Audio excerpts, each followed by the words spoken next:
and improve business climate.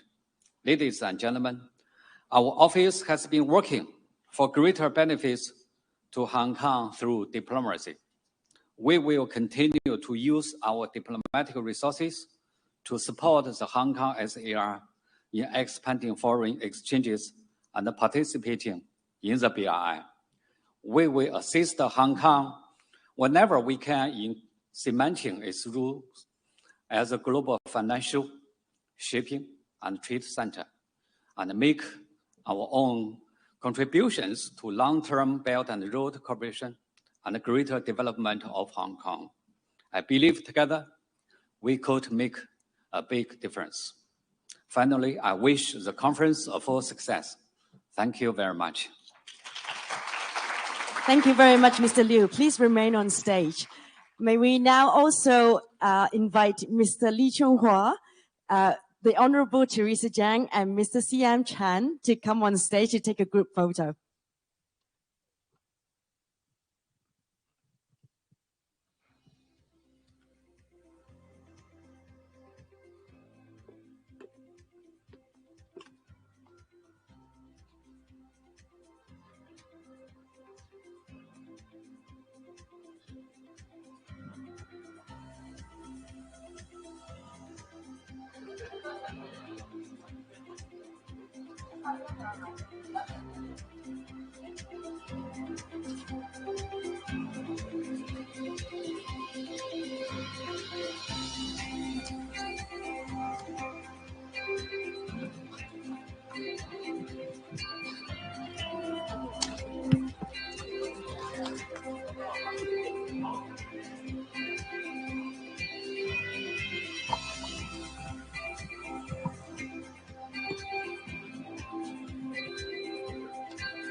Thank you. May we now also invite our dear guests to come on stage and take a group photo.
It's too tall. I'm too short.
Thank you, everyone. Please be seated.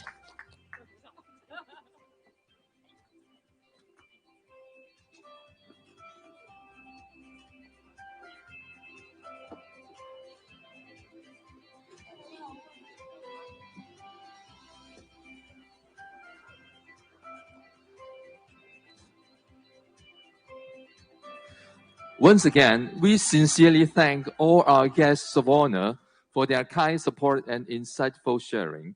This brings us to a close of the opening sessions. We will now have a 15-minute break before commencing the panel sessions. As for the online participants, there's no need for you to log out of the session. See you in a bit.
Ladies and gentlemen, welcome back.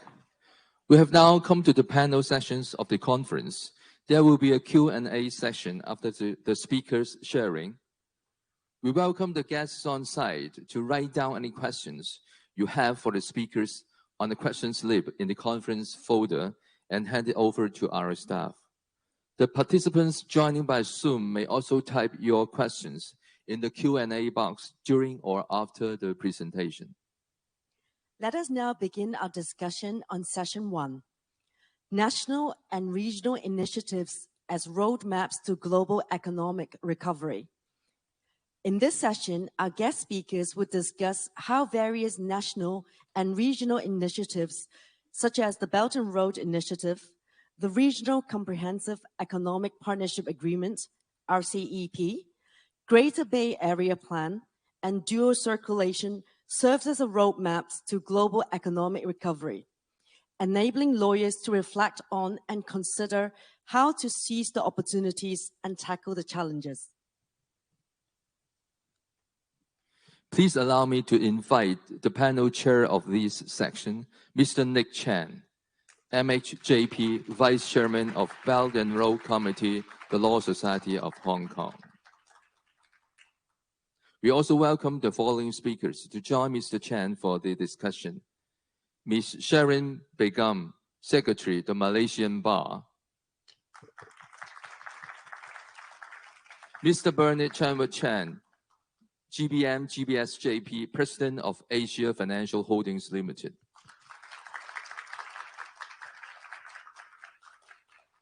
Mr. Johannes Sahetapy-Engel, Chair of International Affairs Division, Perhimpunan Advocate, Indonesia.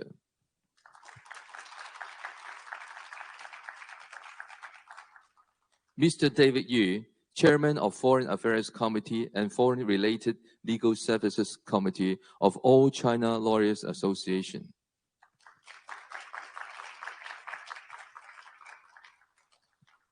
Our panel chair and speakers, please. Thank you. Well, good morning, everyone. I was joining us in person and online from Belt and Road jurisdictions. Thank you for joining us. My name is Nick Chan. I am very honored and pleased to be here today with our distinguished panel of speakers. Let's start our discussion with our affectionate call, Bernie. Bernie is always very helpful. He kind of embodies the spirit of Hong Kong, I think. Can-do attitude, always here to help and be the enabler to make things happen. So, love to hear from you, Bernie, about how, what kind of national initiatives we have, regional initiatives, and local initiatives we have. So, many of you know Bernard is, also a Thai businessman.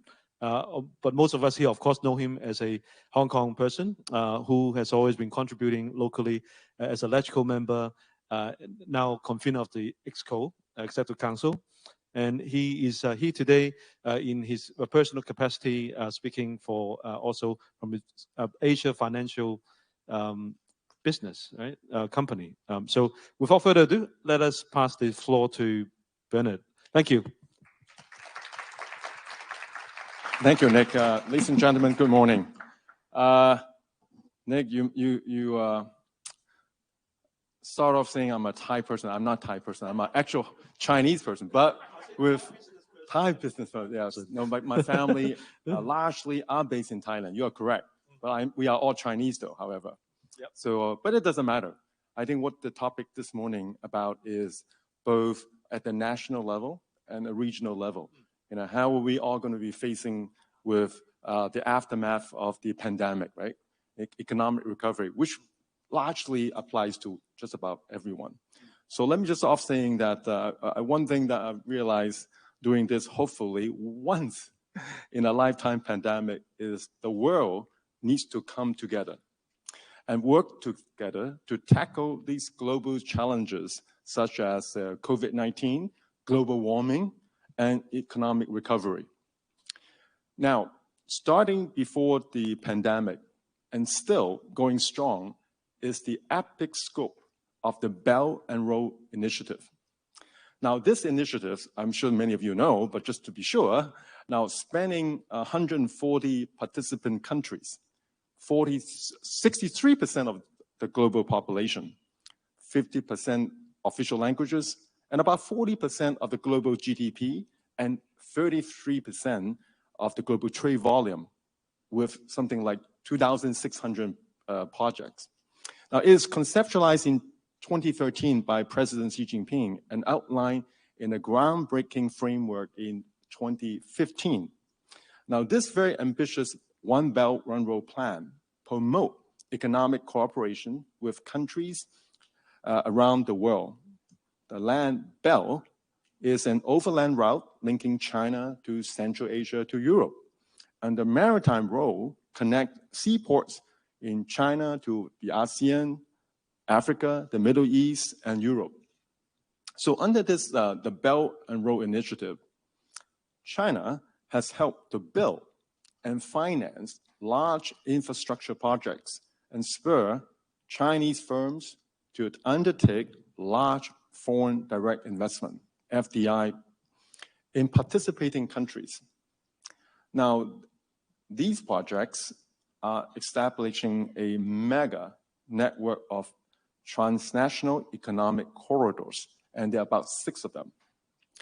Multimodal land and maritime routes, oil and gas pipelines, and electrical grids that help China and the participating countries to hedge against risk of single trade routes. And such trailblazing investment and projects can benefit the entire world, lifting billions of people out of poverty. China is amazing, in poverty alleviation. Now, these Belt and Road initiatives have been welcomed by participating nations as they are poised to benefit through joint investments and projects with China, increase trade and economic prosperity for their own countries. Complementary to the Belt and Road is what just now been referred to, RCEP, Regional Comprehensive Economic Partnership. This might be a little bit foreign to Hong Kong people, but it's not so for the region. This is signed in last November, as many of the RCEP members nations are located along the Belt and Road, Thailand included, of course. This is conceived back in 2011, the ASEAN Summit, the trade pact among these 15 Asia-Pacific countries includes three of the largest economies in Asia, that is Japan, China, and South Korea. Now, RCEP is slated to become the world's largest free trade agreement and trade bloc, encompassing 2.2 billion people, or nearly 30% of the world's population. Further liberalizing goods and services, trade, and reducing tariffs and red tape, RCEP will certainly contribute to the global economic recovery. It would be remiss of me if I didn't talk about Hong Kong. Now, Hong Kong's strategic location at the geographical center of Asia and with a land connecting to the mainland China makes it an ideal hub from which to base operations to take advantage of RCEP and the Belt and Road. Now, to use a bicycle analogy, we are like the hub in the spokes of a wheel. So coupled with our renowned strength of world-class financial infrastructure, well-established legal system, and sophisticated trade networks, Hong Kong has a key role to play in advancing international and regional cooperation and market integration. Now, another exciting regional initiative is rapidly emerging. That one we all know a lot about, which is GBA, the Guangdong, Hong Kong, Macau, Greater Bay Area, in which Hong Kong is so lucky because we are part of that. So the Bay Areas around the world have a proven reputation for powering economic growth far beyond their geographical boundaries. So think of, say, San Francisco Bay Area, the New York metropolitan area, the greater Tokyo Bay are some of these examples. So with policy support from the central government, the vision for the GBA is to create a powerful engine for nationwide growth by harnessing the collective force of 11 key cities. I think by now we all should know where are these 11 cities. So 9 in the Guangdong provinces, plus the 2 special administrative regions, Hong Kong and Macau. So GBA occupies 1% of China's land area, but account for 11% of its GDP. This region has about 72 million people with a GDP equivalent to South Korea and an average GDP per capita nearly twice that of the mainland as a whole. And the remarkable journey of GBA development is just beginning. So under the outline development plan of mainland China, the GBA aims to be a globally competitive mega region by 2035. By then, the region's GDP will likely exceed the Bay Area of San Francisco, the New York, and Tokyo. It is also expected to be larger than the current GDP of Germany, which ranked 4th in the world. And that's just 14 years from now. So certainly within our lifetimes, I hope. So this means tremendous business and investment growth opportunity, which of course translate into abundance of legal activity and fees for the lawyers in the audience. The GBA has largely been China's laboratory for economic reform and opening, and much of it through market-driven interactions with Hong Kong. The newest stage of the opening involves transforming institutions, rules, and regulations and standards, a very complex, challenging process of which Hong Kong's outstanding legal system is of immense value. Hong Kong, as a global financial trade and business powerhouse, will spearhead further global market integration.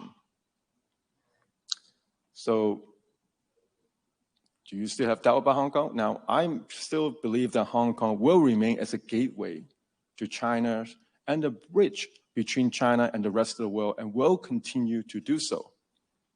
An international aviation and logistic hub, Hong Kong is served by some 120 airlines operating direct services to more than 200 destinations. A premier financial center with the world's largest offshore renminbi market, Hong Kong is also ranked as the world's #1 IPO venue in 7 of the last 12 years. So the question now is, in the post-pandemic economy, Hong Kong and China are uniquely positioned to play a pivotal role in supporting other countries' economic recoveries. Now, with the exceptional and wide-reaching scope, whether it is the Belt and Road Initiative, the RCEP, or the GBA, these meaningful initiatives not only stimulate local economy, but also pave the way for global economic recovery. Now, surely this is about connectivity and multilateralism at its best.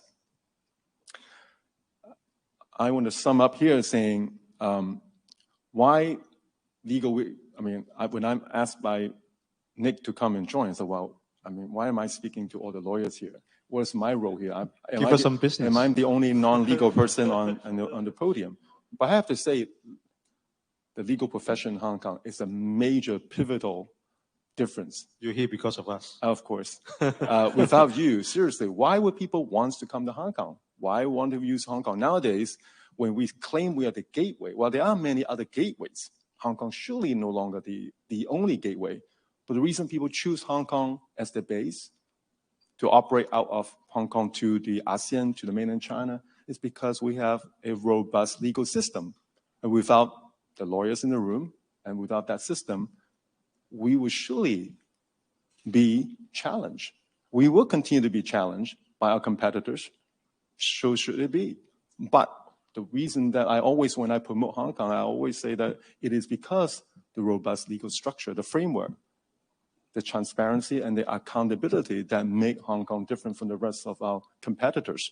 So why legal are so important? We are hands in hand. So I look forward to any questions from the floors and from our friends from the legal community. Thank you. Thank you, Bernie. Thank you. I'll be remiss for not having mentioned Bernard is also a member of the National People's Congress, serving our country. Sometimes we call him Mo Leung because he doesn't get paid to do it. Anyway, now I'd like to now invite our friends from Malaysia, Ms. Shahareen Begum. So she is the secretary of the Malaysia Bar, a good friend of the Law Society of Hong Kong. We work very closely hand in hand. So she's also chair of the Johor Bar Association. And I think she's also the chairperson of the Bar Council's Women Rights Group. And I think that's a very important role. And so she's going to be here joining us in a hybrid remotely and to share with us her views about how Malaysia tackles COVID-19 and what initiatives they have to share the dividend of Belt and Road and RCEP. Over to you, Shahari. Thank you. Thank you very much. A very good morning to Mr. CM Chan, President of the Law Society of Hong Kong, Mr. Fred Khan, Chairman of the Belt and Road Conference Organizing Committee of the Law Society Hong Kong, Mr. Nick Chan, the Vice Chairman of the Belt and Road Committee of the Law Society of Hong Kong, and our distinguished panel chair for this session, distinguished panelists and speakers, ladies and gentlemen.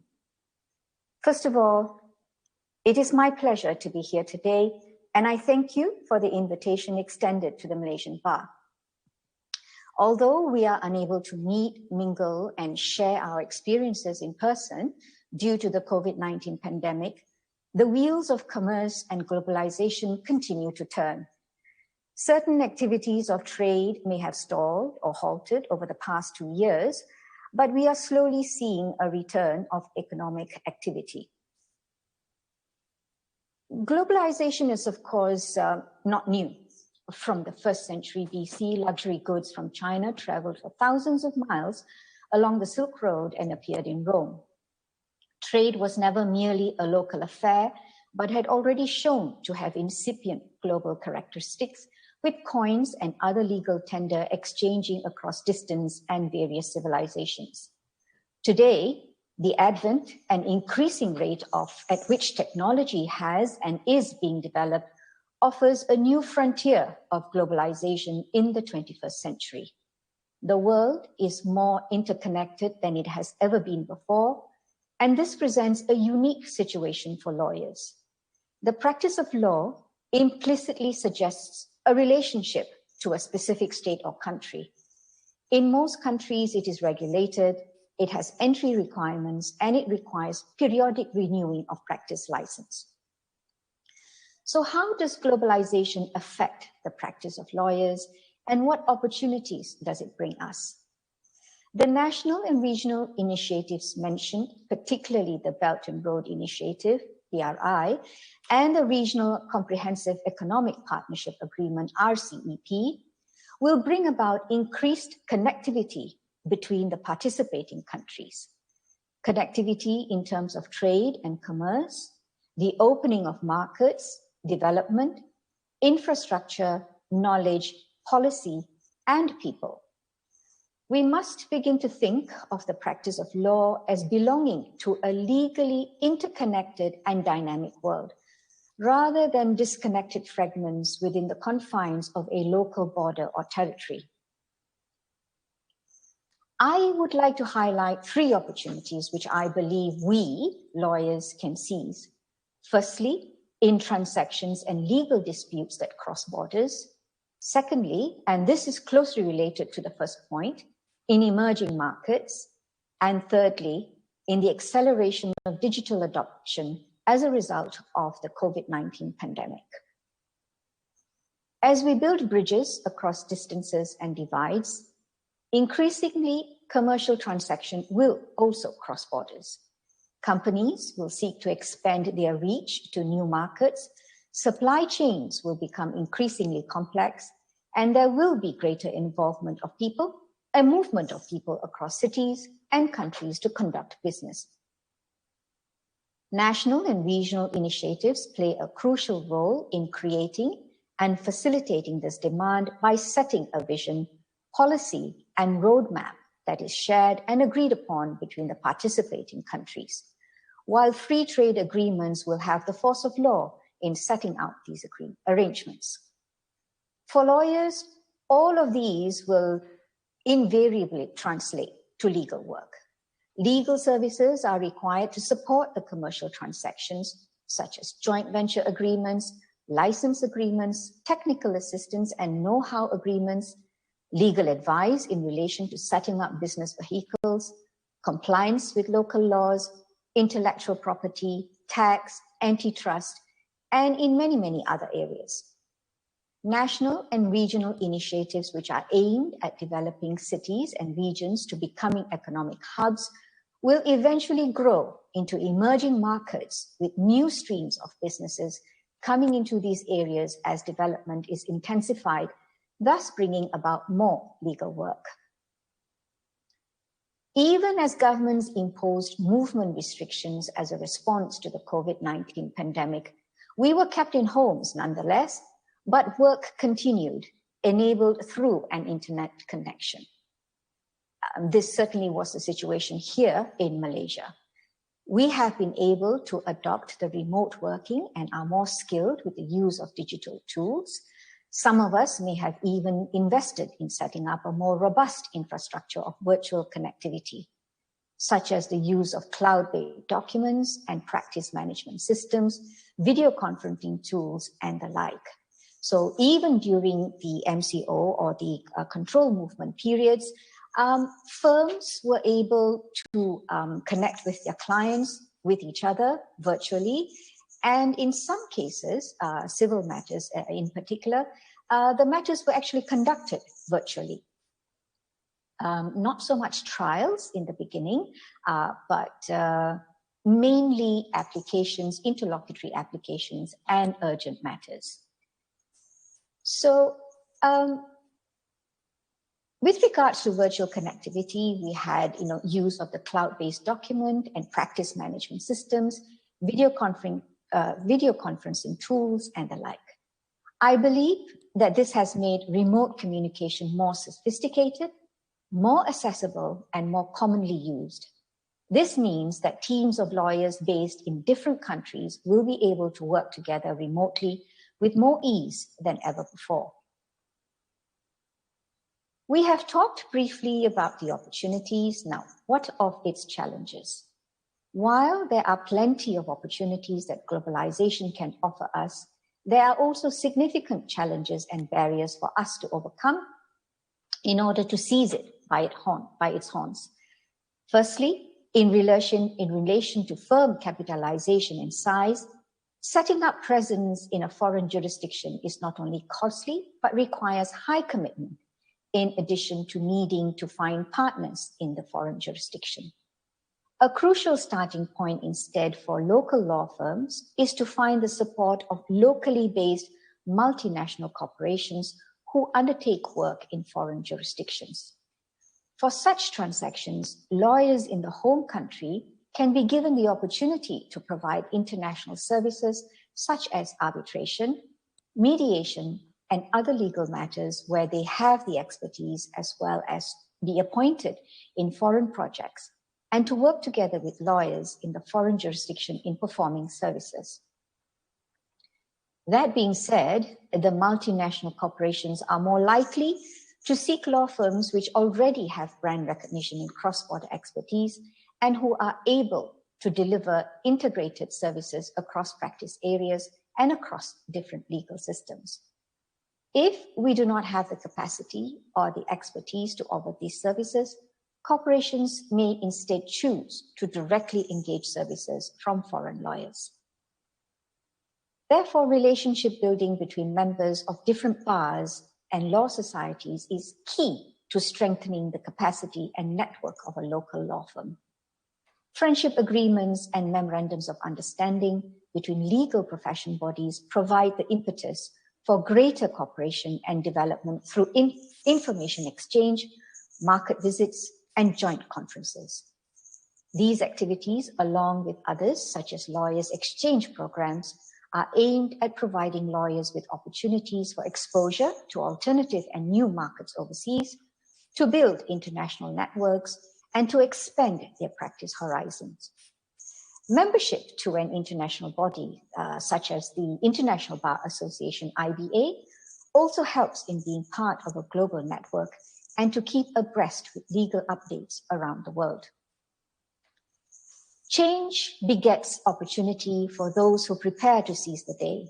Those who wait to respond may find themselves marginalized in a professional world they do not know or understand.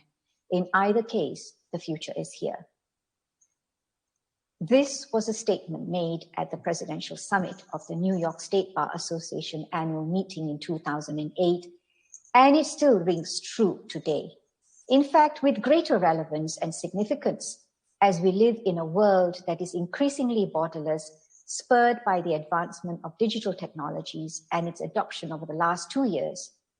National and regional initiatives will open new markets, new development, and result in more trade between countries. I hope that all of us today will be able to grasp and seize these opportunities as they come. I will now share a little bit of the experience of the Malaysian Bar.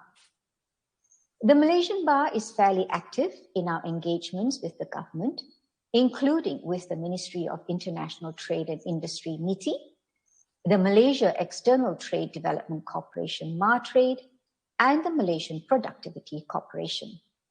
We have regular dialogues with the authorities and have put forward representations that government-linked companies should set an example by providing opportunities to local law firms first, that the government should improve the incentives for the export of legal services, and that there should be initiatives for capacity building among lawyers.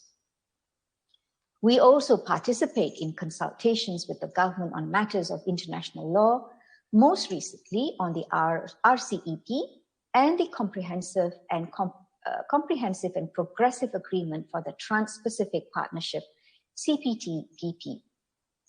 In November 2020, we comprised part of the delegation team for Malaysia at the Joint Committee on Bilateral Trade and Investment Cooperation between Malaysia and the United Kingdom.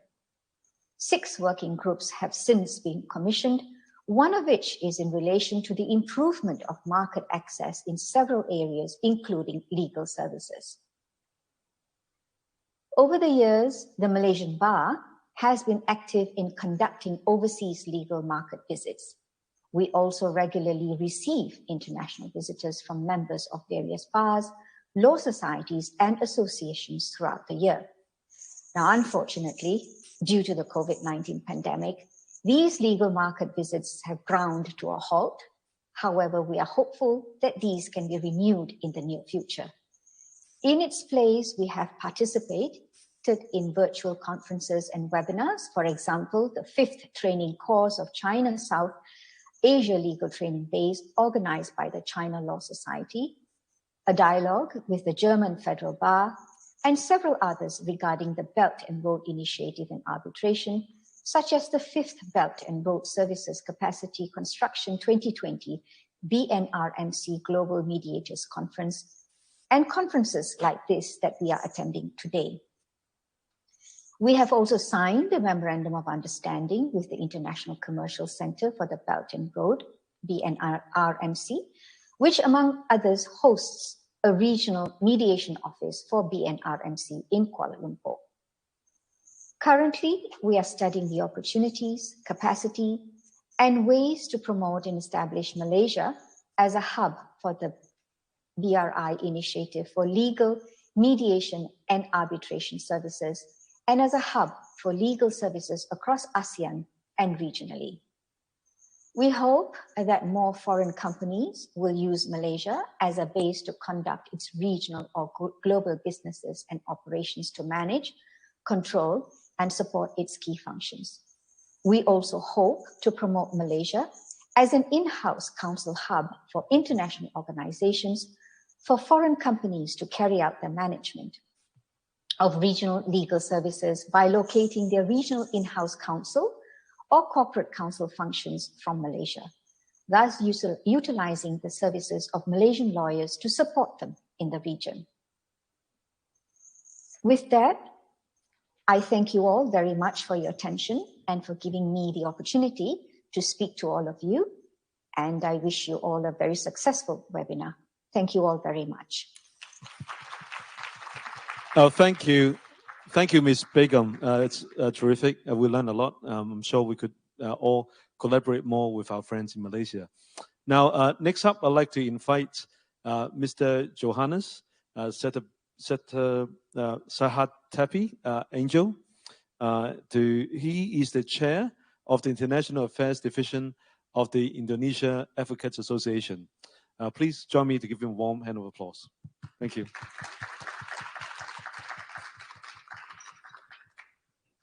Okay, good morning all. Thank you, Nick, for the introduction. Let me try to share my screen here.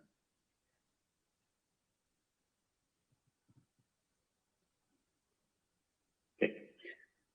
Good morning to the President of the Law Society of Hong Kong, Mr. Chan, Sir Nick Chan, and my fellow panelists, and as well as the participants. Today, I'd like to share with you some efforts by our government to try to improve the economy and try to, basically recover from the, I guess by now about 18 or 19 months of less than active economic activities in Indonesia. One note that I'd like to make, and this I also briefly discussed with my the earlier presenter, Ms. Begum, is that it's really difficult and challenging for the government to strike a balance between maintaining, if possible, improving the economy and ensuring the continued health and the avoidance of increase of the number of the COVID cases. And that's quite challenging because you do want the economy to move, but you at the same time, you don't want people to, gather too many in one place and all the repercussions of that. So it is challenging indeed for the government, but despite that, the government has come up with a number of national economy recovery programs, which I outlined here. There are 4 major items. First one is the state capital injection to state-owned enterprises. So the government is trying to improve and also increase the productivity of our state-owned enterprises. And one of the ways of doing that is injecting more capital for these SOEs, so that these SOEs would then be able to carry out more activities, and the domino effect of that is hoped to be, improving the economy. The government has also taken certain actions in this regard by consolidating a number of SOEs. The most recent one is our port companies. Previously, we had 4 port companies serving different regions. As you know, we are an archipelagic country, and the port companies are divided based on regions, but recently the government has decided to merge these companies into one company with different divisions. Other aspects of SOEs also have seen some mergers. The mining sector, the government has merged the SOEs. In the oil and gas sector, the government also has merged and restructured the oil and gas companies. And also in the banking sector, the government recently also merged the Sharia or the Islamic banking owned by the governments into one. So we do see this as an effort by the government to improve the economy. The second bit is that the fund placement by the government with the certain partner commercial banks, in the hope that with this, the commercial banks would be able to activate the economy by providing more easy or easier access to funding for businessmen, particularly for the small, medium, and micro sized businesses in Indonesia. Also, the government provides certain loans to SOEs and entities, and also regional economy recovery programs. By regional, I mean regions within Indonesia. So not regional as in Indonesia and the other ASEAN countries. No. So the government also has put this in place. The government also now provide guarantees or would procure that an insurance company would provide guarantees for working capital loans by bank. This again is envisioned to improve the economy by providing easier access to working capitals for businesses in Indonesia. At the more retail level, the government also includes in its program the possibility for banking debtors or finance company debtors, individual debtors, to restructure their loans given the difficulty. As you could anticipate that as a result of the COVID, a number of layoffs have taken place, a number of people put on garden leave, and as I said, even layoffs have taken place. So in anticipation to that, the government does encourage the banks to give some sort of restructuring plans for these affected debtors. And the government also provide the social safety net to the less fortunate ones. There is some sort of cash assistance for families and individuals who meet certain requirements, and this is done through the state-owned banks. So what they need to do now is that these individuals who meet this criteria would go to a state-owned bank, and then they would fill out certain forms, and they will, if they qualify and meet the requirements, they would get cash assistance. There's also this subsidy for loan interest that are designed for small, medium, and micro-sized enterprises, as I mentioned earlier. The other things that the government has done is that there are certain tax incentives due to the COVID-19 pandemic. The government acknowledges that businesses are suffering as a result of the COVID-19, and one way for them to give some assistance to companies so that the companies would be able to survive, and hopefully the companies will not lay off the employees or even shut down, the government provides these tax incentives. These incentives are as follows. For certain individuals and small, medium, and micro-sized enterprises, the income taxes would be borne by the government, meaning they do not have to pay income taxes. These are applicable for certain sectors, and these are applicable for those individuals who earn below the threshold.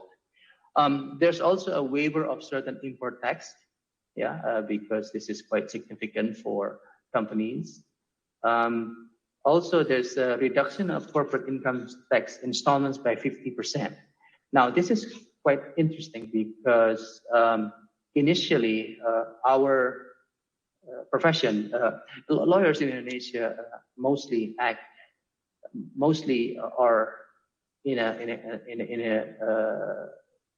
form of a civil partnership or a firm. Initially, law firms were not included in this exemption for this incentive program. And then our Bar Association wrote to the government seeking that, look, we're also businesses, we're also affected by the COVID-19, and please include us in this incentive program. And after a couple of efforts to write to the government, thankfully the government agreed with us and included legal services as a line of business that will qualify for this incentive. So we do enjoy this, and has been quite a significant effort for us for law firms in general to survive. And there's also this VAT preliminary refund. Typically, before this, VAT refunds are difficult. You can imagine that trying to get money back from the government would never be easy. But with this, the government has eased the process and, in fact, granted the refund more quickly now. Those incentives, though, are only valid until the end of the year. Before, they were also valid for a certain period, but we saw the extension, and at this December 30, 2021, expiry date is also an extended period. If things do not recover as quickly as the government anticipates, we expect that these incentives would be extended. Now, quite recently, it's actually just a couple of weeks ago, the Parliament also passed the law on harmonization of tax regulations. And this is like the omnibus law for taxation. Again, this law is intended to increase the state income by increasing the certain percentages, but only for the highest income bracket for individuals. Under this law, the VAT rate will increase from 10% to 11%, I believe. So these are certain efforts by the government to raise funds for the government to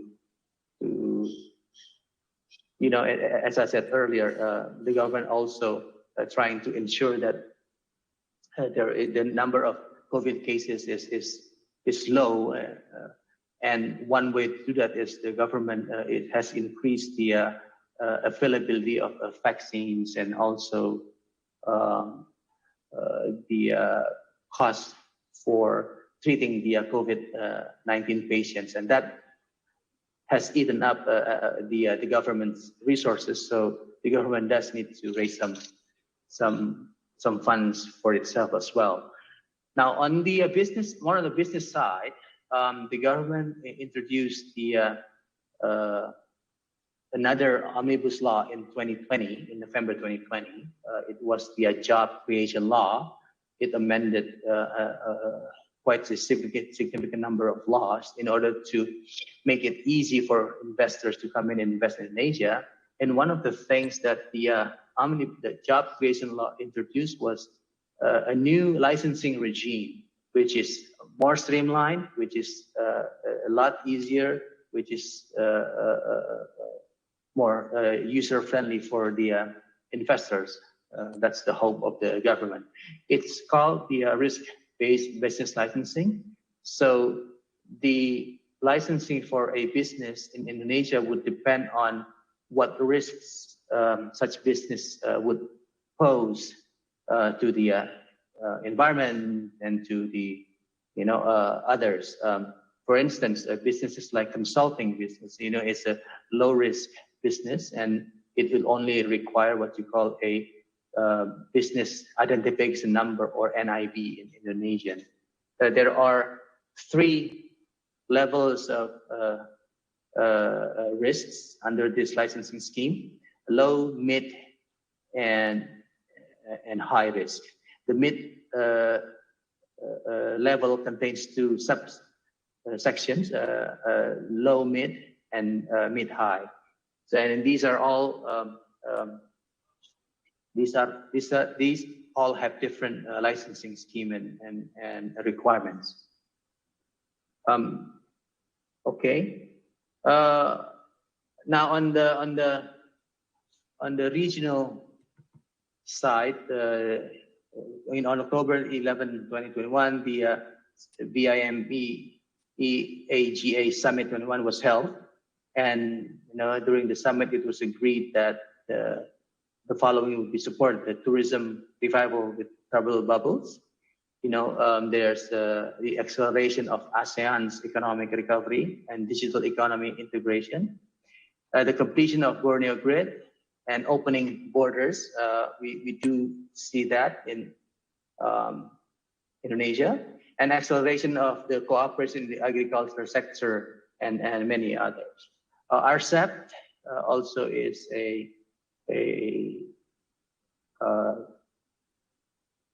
something that the government is keen on. It was virtually signed on November 15, 2020. I think we are still in the process of ratification of this, and we hope that this will increase our GDP for 2021 to 2023. So all looks quite good and positive so far, and hopefully we as lawyers then would be able to assist investors when they come into Indonesia to improve the economy. With that, I close this short presentation and look forward to discussing or responding to questions from the floor. Thank you. Johannes, thank you very much. I'd like to now invite Mr. David Yu, Chairman of the Foreign Affairs Committee and Foreign-Related Legal Services Committee of our All China Lawyers Association. David is also the co-founder of L-Link's Law Office, and he is the president of the Shanghai Arbitration Association. Over to you, David. Thank you. Thank you. Thank you, Nick, for your kind introduction. Good morning, Mr. Chen Zheming, the President of Hong Kong Law Society, and my fellow speakers and all the audience who I can see and cannot see. Good morning. It's my pleasure to be here with you. The moderator asked me to share something about the legal profession in China, mainland China, during the pandemic. So I'll start with the first chart. During the pandemic, yes, life is difficult, the world is difficult, work is difficult, or maybe the world is different. If you look at mainland China, since the outbreak of COVID-19 back to January last year, China government take effective measures to control the outbreak of the COVID-19. If you look at this chart, in February, the new cases reached as close to 80,000. But due to the effective controlling measures, the new cases and new deaths is rapidly going down in the following months, and we didn't see the new deaths since May 2020. So comparing to other countries, yes, we are safe, but we could actually, because of the efficient measures taken by the government and the support by the public, we are sorry in the same environment and back to new normal. And the second chart is shows the exports and the imports of mainland China during in the year of 2018, 2019, and 2020. I'm not an economist, but actually will not discuss about the figures. But if you look at the charts, you can see for the export and import for mainland China, the pandemic does not affect, has little effect. And in some countries, we can see the increase year to year, either in the export or import. So the economy sounds good during the last 2 years. If you look at the outbound investments in the BRI regions, we saw the increase in 2020 for the outbound investments, excluding financial sector. If you look at the construction, it dropped by 7% because of the restrictions of international traveling. So overall, the economy is recover rapidly. And if you look at the import and the export figures, China, it is good in the international trade. And if we look at the legal profession, here I quoted from the report of the Supreme Court this year. In 2020, the Supreme Court accepted close to 40,000 cases and completed more than 35,000 cases.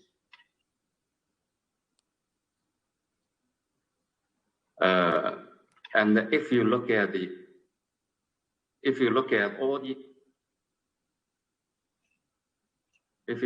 all the cases accepted by the Chinese court, it's about 30 million cases.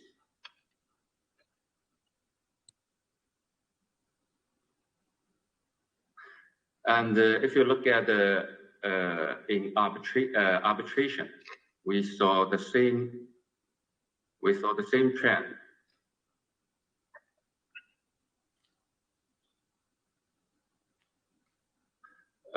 Sorry, 我正在会议上，请挂断一下。Sorry. I'm sorry.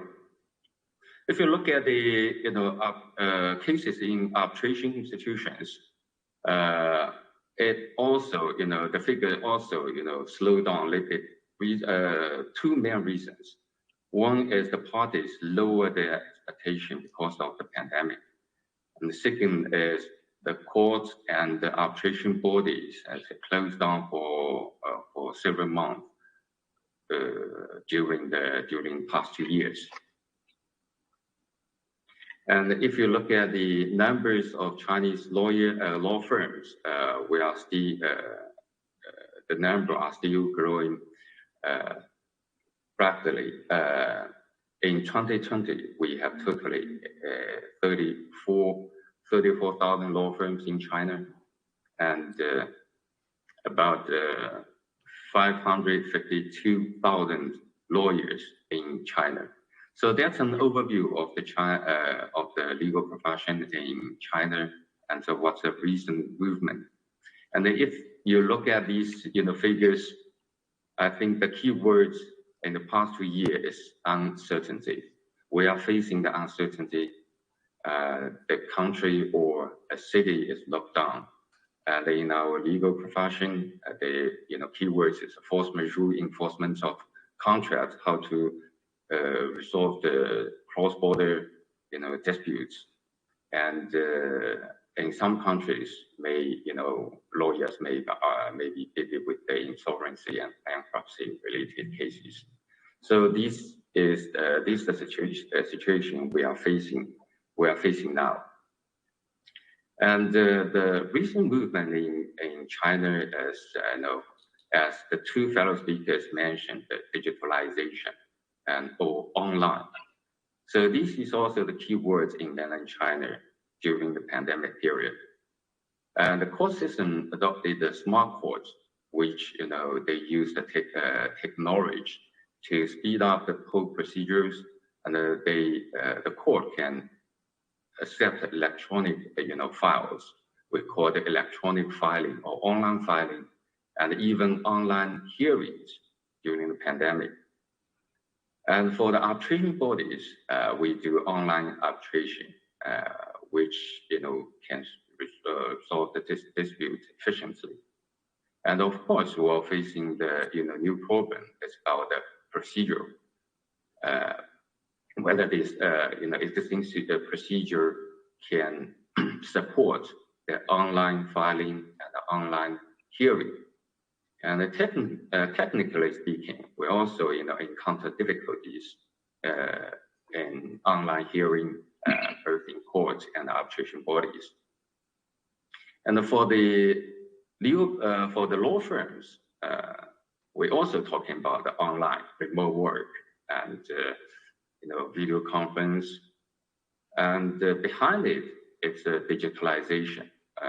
The law firms in mainland China became aware the importance of technology, high tech. So we saw a lot of investment in the in technology side in the law firms, especially for the large size law firms. And for All China Lawyer Association, or ACLA, we did a lot to support our lawyers, our law firms, and our community and our country during the pandemic. For example, for the force majeure, we organized over 30 countries, lawyers in over 30 countries to contribute their expertise on how to deal with the force majeure, but the definition of and the enforcement laws and practice in different jurisdictions, just to help our enterprises to deal with the abnormal the situation. And also we provide the advice and expertise to the governments and other agencies on how to resume work back to normal, orderly. ACLA also organized a task force to provide the service, provide the legal advice nationally on these issues, as well as the employment and other matters. So to summarize, our understanding is collaboration is the most important. It's not only not means that the collaboration is not important before pandemic, but pandemic make the collaboration more important. In the last 2 years, as mentioned, that we collaborate with the bar associations at provincial level or at lower level, and we also collaborate with the other bar associations in other jurisdictions. So looking forward, collaboration is the key word for mainland China, for ACLA, and maybe for all of us. And I borrow this concept from the theme of a seminar for the Shanghai International Arbitration Conference, which will be held next week. A new pattern and new momentum. So the work seems to aim a new pattern, and where is the new momentum? What's the driving force for the future?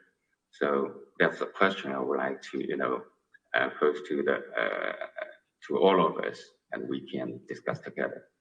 And back to Nick. Thank you.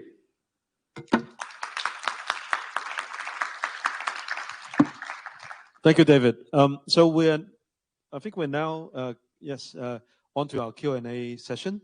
I invite friends to, if you are here in person, you can put up your hand and raise your question. If you are joining us on Zoom, welcome you to enter your questions in the Q&A session segment. I can see them on this device.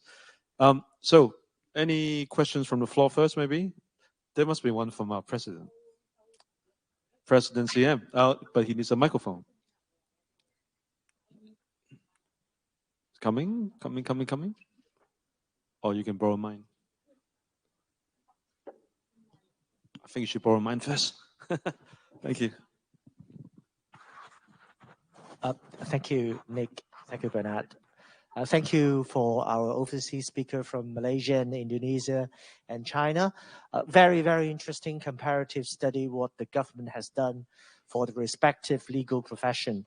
And in Hong Kong, of course, our government, the Hong Kong Department of Justice have also done a bit to help with our young lawyers in terms of their employment, in terms of relief.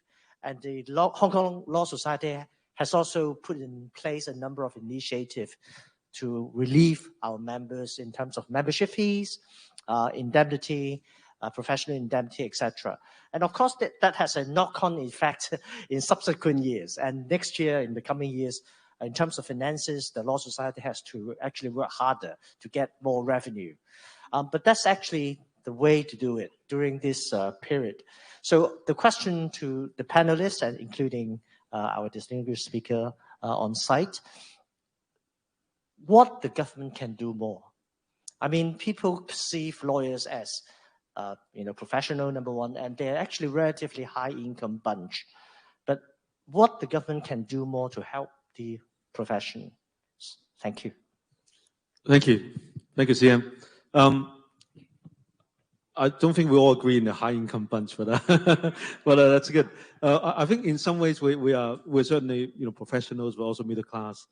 So often we feel a bit we're sandwiched. We don't get the support like other sectors do. Executive Council convener, Mr. Bernard Chan, what do you think? Does it have to be legal related? No. No, of course. I think my esteemed panelists from the various part of ASEAN, each of the country have to deal with their own respective issues, due to the lockdown and economic impact. Now, in Hong Kong, I would say we are fortunate. There is actually never a moment of a complete lockdown. I know my sister lives in KL, and she told me that, correct me if I'm wrong, right? My sister told me that for quite some time, they were in physical lockdown.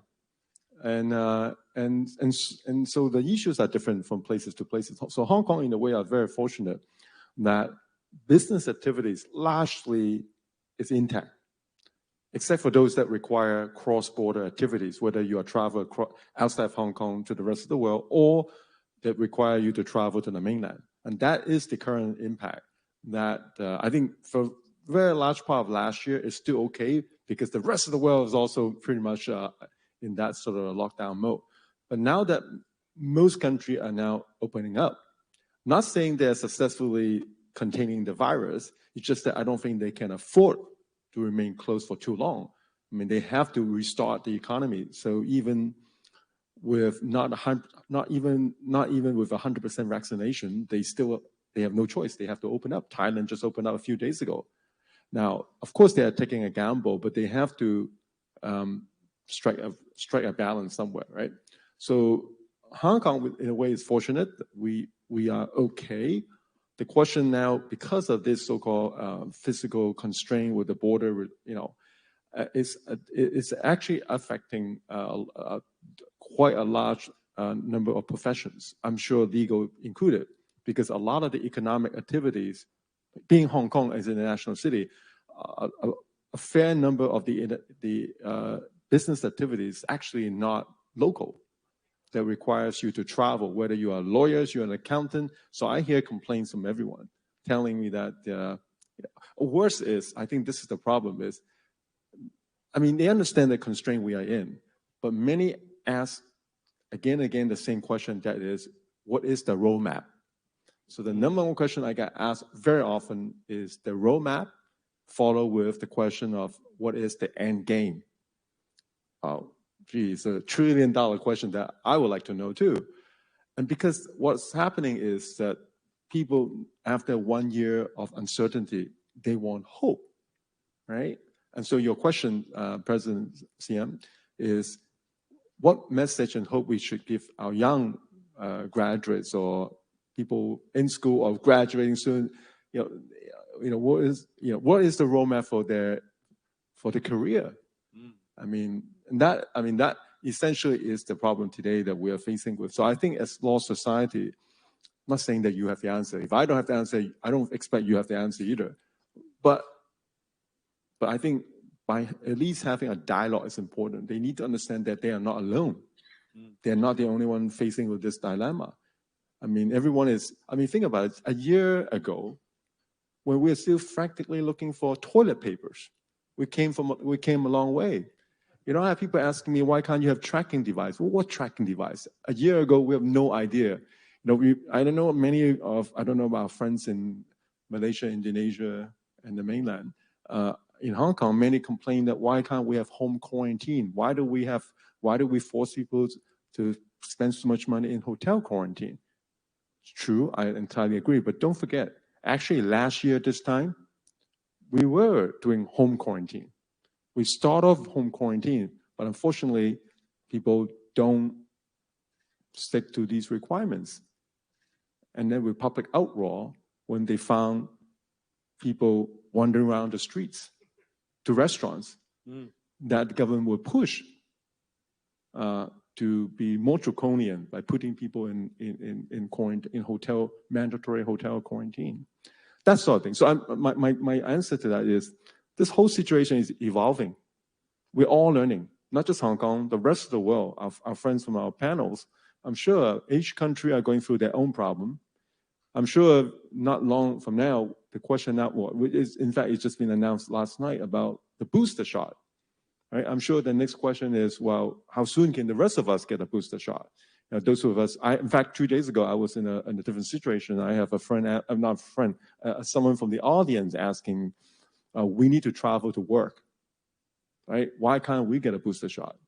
Why should booster shot be safe for those needed, right? Shouldn't that be, needed, meaning those with the front line or the elderly and so on. Why shouldn't booster shot be given to people who need to travel to work?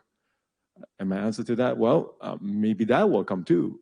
But immediately, I think we need to resolve, we're going to address those who are medically required first, right? So this whole thing is just going to be ongoing. But the key question is having that dialogue is important, having that understanding. So by reaching out to the young people, or in fact, shouldn't not even stop with young people, reaching out to anyone is important. Me coming here and to talk to you is important. Just that you know, because I think the problem is there's so much confusion. I won't call it fake news, or maybe more appropriately is misinformation out there. So it's important that we have that sort of constant dialogue to make sure that everyone understands where we are. And this journey will continue. It's not going to stop. I can almost certainly tell you, next year at this time, this thing is not over yet. So I don't have a better answer for you, but I think we're all on this journey together. And you can ask our friends overseas to see what they see and see if they have a better picture. By the way, I just want to share a bit of a joke with you. So while many countries, since among our panelists, no one from Singapore, so we can make fun of Singaporeans, right? So anyway, so Singapore is very good at doing good PR, right? So they announced a few months ago, they're going to live with the COVID. So what does that mean? Right? We've lived with the COVID message, meaning we're going to open up. So many business executives call and complain to me, and I'm sure to the Hong Kong SAR government, that why can't we be more like Singapore? They are opening up. Well, my wife's from Singapore, so I rang up, her family and my counterparts in Singapore. Turns out that it's not really the case. They are friendly to overseas newcomers. They have less restriction. They actually did lift the quarantine coming in. But once you're in Singapore, that's a different story. As far as last week, as I checked, you're only allowed two people per table for dinner or any meal, 2 people still. In fact, for many months, school was shut down. They are far worse than us. But somehow, the impression that they gave everyone is that they are now open up. So this is our disadvantage, because we somehow are not able to give the impression. And now our impression is actually the other way around. We're shutting down even more. Then the other thing is about roadmap. So they gave roadmap. So I checked with Hong Kong government. I said, hey, everyone is coming up with a roadmap. Why can't we come up with a roadmap? Well, the problem is, I think Hong Kong government is like lawyers. We take everything seriously, right? So the government said, we can't give promises that we cannot deliver, right? Okay. But then look what happened. Every country announced their roadmap, and they keep changing their roadmap, right? Thailand said they opened up in September, then delayed to October, now delayed to November. Finally, they opened, right? So countries keep changing because nobody knows. So I start to also question about Hong Kong government too. Maybe we should give that roadmap too. And it's okay to change it. No one hold you accountable anymore, because everyone in the world is also doing the same thing too. But anyway, I'm just saying. It's not an election speech. It's not. But I'm just saying it's going to be a journey that everyone's going to learn and try and error. And hopefully we'll come to some happy ending sometime. Terrific. Well, I mean, I think from all the speakers we're hearing, we're using technology to try to, open opportunities. China's initiated Belt and Road Initiative. It's about Mtong, right? 5 openness or exchange. People exchange, goods exchange, financial exchange, and so on, cultural exchange. So with lockdowns, Bernie mentioned, it's harder. And Commissioner earlier talked about the Silk Road for e-commerce. So I'd like to turn to maybe our friends from overseas, maybe Johannes or Ms.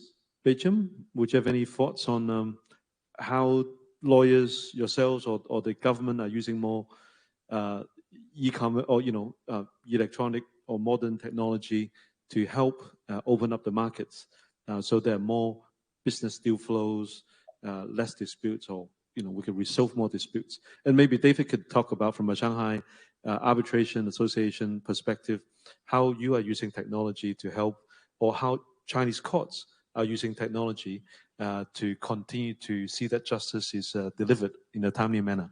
Thank you. Thank you. Nick, if I may respond to the Sir Chan's question, what can the government do more to help the profession? Unfortunately, at least among ourselves here, the legal profession in Indonesia, it's not as advanced as what you have in Hong Kong, Malaysia, Singapore, or other jurisdictions, even China as well. We still aspire to be a single bar, but in reality, we I don't know what it is, but it's so hard to make lawyers join just one bar association in Indonesia. It has to do with the ego probably of each lawyer. So as a result, unlike other jurisdictions where you are talking about how do we advance the profession, here we're still talking about how do we rectify the problem we have. At the moment we have I don't know, I've lost count of the last count. 40, 45 organizations claiming to be a bar association in India. So we still have our own homework to do that. And as a result of that, the government still says that the government, the Supreme Court, and the Ministry of Justice look at that, Ministry of Law and Human Rights, to look at that and say, well, you guys need to sort out yourselves first, then you come to us, then we'll help you. So that's our major homework at the moment, and that's what our president is attempting to do now, to move to have the single bar, and only then we think that we would be in a more credible position to talk to the government. So unfortunately, there's no good news on that for us about this, but we're working on it. In terms of technology and helping our work, the Supreme Court has introduced the e-court system for civil cases and criminal cases. But in reality, we do see resistance from the lawyers themselves about this, and also the clients in terms of criminal proceedings. Some clients or parties or defendants refuse the electronic court system. They demand physical presence for their hearings. Now, for civil matters, though, it's quite interesting because in order for us to proceed with the e-court system, and everything is done online, the consent of both plaintiffs and defendants is required, which, as a matter of fact, it's difficult to achieve at that stage. When parties are in dispute, it's unlikely that they would agree with the other side to make the other side's life easier. So that's probably one thing that we still need to work on. But in terms of client interaction, inter-office interaction, the COVID-19 has taught us one thing, and that is we can do our work online, and we have seen some firms that they now have taken a different approach now. People are now thinking about, do we really need the office space that we have? Don't we just need the meeting rooms, and then just sufficient office space to cater for people who would actually want to come in? So these things that now are happening as a result of the COVID, and then the technology that help us do our work, including what we're doing at the moment. How could you consider, 5-6 years ago that we can do this, hybrid, online and offline? So yes, the technology has been there, and COVID's been good for us in a way. You're saying in a way, adoption of technology. Yes. Can we now turn to Ms. Thank you. Let's turn to Ms. Begum. There's also a question from the audience for you about has there been initiatives to promote and assist women in our profession in your country to help contribute to the economy? Thank you.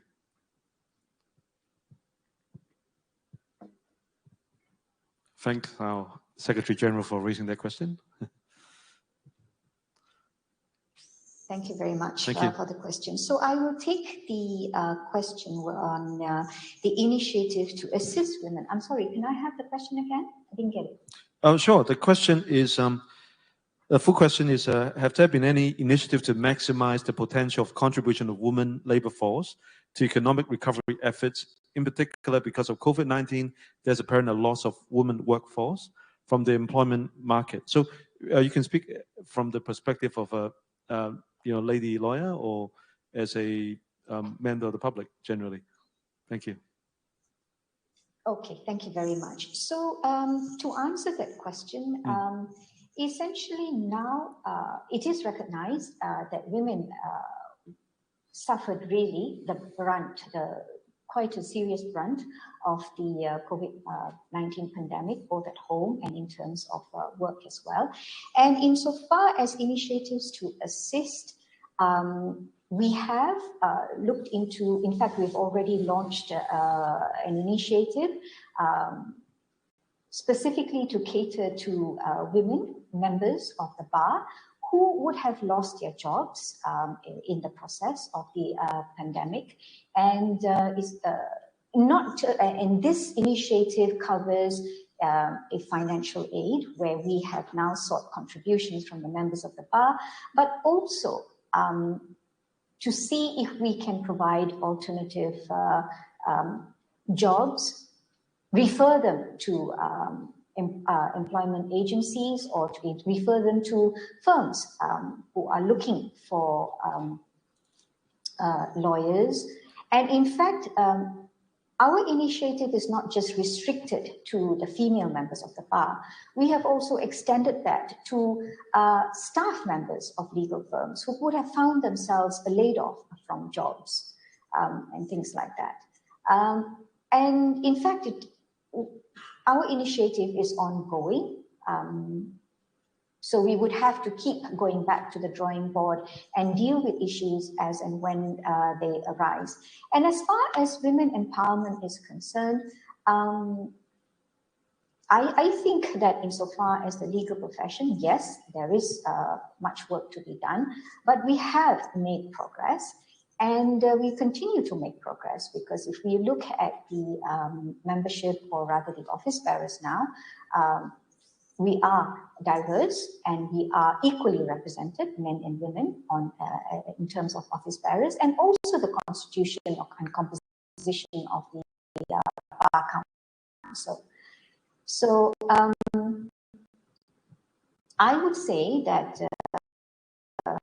we do keep women's interests in our four minds, and any particular instances or issues that would affect them specifically, we do. And the Bar Council has also set up an ad hoc pandemic response committee where issues that arise as a result of the pandemic are looked into on an urgent basis. So I hope that answers the question. Yep, thank you very much. Would you like me to address you on the other issue as to what can the government do more to help the profession? Briefly, if you don't mind. Yeah, sure. Thank you. So essentially, I actually agree completely with President CM's view that it is important to have a dialogue, a constant dialogue. And that dialogue has to be between the government and the profession and any other agency directly connected with the profession. We cannot have people making policies without knowing how a particular profession functions. So that has to continue, or rather that has to be put in place. And that was the Malaysian experience in the beginning, which is a lot of directives were being issued without really understanding how a particular profession proceeds or conducts itself. And in terms of what more the government can do, we have now migrated considerably to virtual proceedings. So the government could actually look into providing better infrastructures to help equip the legal firms, and also funding for legal firms to be able to upgrade, to be able to meet these changing demands. So that would be my view. Great, thank you. Let's go now to David. Well, if I could expand and recap a bit.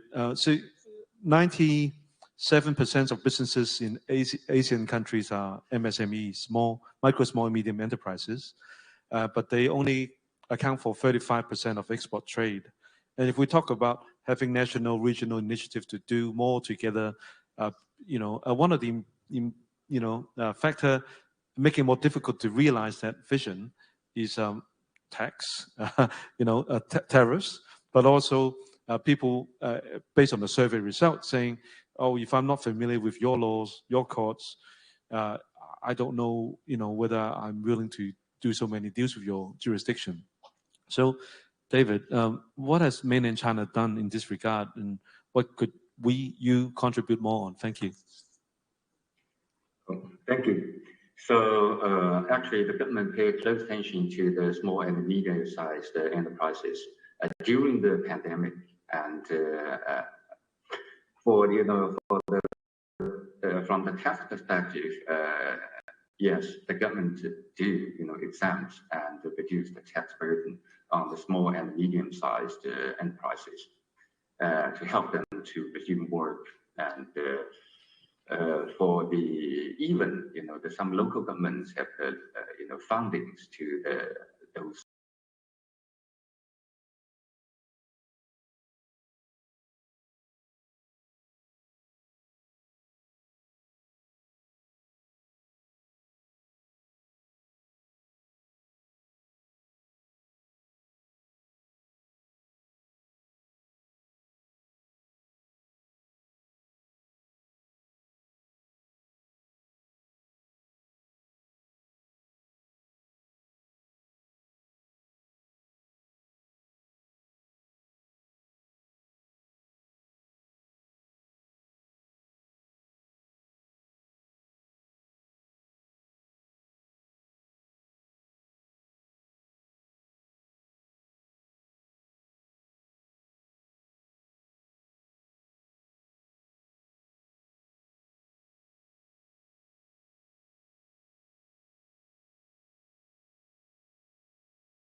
In the IT system.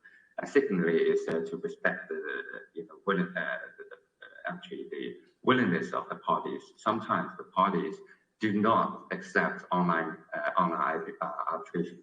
And from the law firm side, of course, you have the whole ecosystem or the digital circumstances. So that forced the law firms to invest more in their technology. Great. Thank you. Back to you, Nick. Thank you, David. Well, that's all the time we have today. Thank you all for coming. Please give your big hand of applause to our speakers, Bernard, Ms. Begum, David, and Johannes. Thank you. Thank you for allowing us to join you. Thank you. Thank you. Thank you. Thank you. Thank you, everyone. May I now invite all our guests, our speakers, to take a photo together, a group photo. Now, Nick and Bernard, could you take a look towards our camera this way? Okay. And for the online speakers, please look at your computer cameras. Oh, both of you can sit down. Okay. Ready? 3, 2,